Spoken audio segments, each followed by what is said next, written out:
Kung ang edad mo ay 35 to 45 years old at target mo makapag-ipon ng 1.2 million retirement fund after 20 years, kailangan makapag-ipon ka ng 60,000 per year sa loob ng 20 years para ma-hit mo yung target mo na 1.2 million. Kung nilalagay mo ang pera mo sa savings account or sa unan, medyo mas mahaba. Pero alam mo bang pag marunong ka mag-invest, mas mabilis mag-grow ang pera mo na instead na 20 years ka mag-iipon, dito sa Kaiser halimbawa na Kaiser Investment Program, 7 years ka lang mag-iipon ng 60,000 per year. And after 20 years, ang projected fund mo nasa 1.1 million. Magbigay tayo ng sample kung nag-start ka sa Kaiser at the age of 39. Ang projected fund mo pag edad mo ng 65 ay nasa 2 million.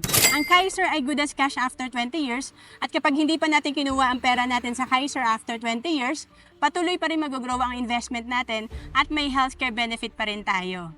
Tinatawag namin na level 1 investing ang Kaiser kasi dito tatlo na yung meron ka. May investment ka, healthcare at life insurance. And kung OFW ka, pwede ka na mag-start dito sa Kaiser online. Pwede ka mag-apply. We have online application. To know more about Kaiser, message mo lang ako sa FB, Roanne Celis Capistrano.